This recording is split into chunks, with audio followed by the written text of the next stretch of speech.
তো যেটা বলছিলাম শর্ট করে বলি যে আল্লাহ পাক আমাদেরকে পৃথিবীতে নামিয়ে দিয়ে এতিম ছেড়ে দেন নাই, কোরআন সুন্নাহ দিয়েছেন, একটা রোল মডেলও দিয়েছেন। কোরআন সুন্নাহও নাজিল করেছেন, এটা দিয়ে ইসলামকে পরিপূর্ণ করেছেন, ঢোকানোর বের করার কোনো সুযোগ নাই। একই সাথে আল্লাহ পাক রাসূল সাল্লাল্লাহু আলাইহি ওয়াসাল্লামের আদর্শ সামনে রেখেছেন, এটাকে ফলো করে আপনাকে কোরআন সুন্নাহ মানতে হবে। এখন নবী নাই, সাহাবী নাই, তাবিঈ তারা নাই, কিন্তু তাদের উত্তরসূরি ওলামায়ে কেরাম তো আছে, মুজতাহিদ কেরাম আছেন, মুফাসসিররা আছেন, মুহাদ্দিসরা আছেন, তাদের রায়গুলো মেনে আপনাকে দিন ফলো করতে হবে।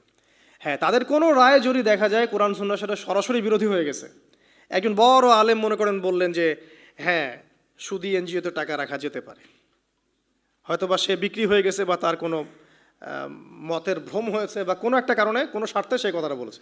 এবার আপনি বুঝতে পারছেন তার নাম অনেক বড়, টাইটেল অনেক বড়, কিন্তু সে সরাসরি কোরআন সুন্নাহর বিরোধী একটা কথা বলছে, আপনি নিবেন? তখন আপনি নিবেন না, তখন ওই মাসআলাটা নিয়ে অন্য আলেমদের কাছে যাবেন যে অমুক আলেম তো এই কথা বলছেন, আপনারা কি বলছেন। তখন আপনি যাচাই বাছাই করে একটা সিদ্ধান্তে আসতে পারবেন। এভাবে দিন পালন করলে ইনশাল্লাহ বিভ্রান্ত হতে হবে না।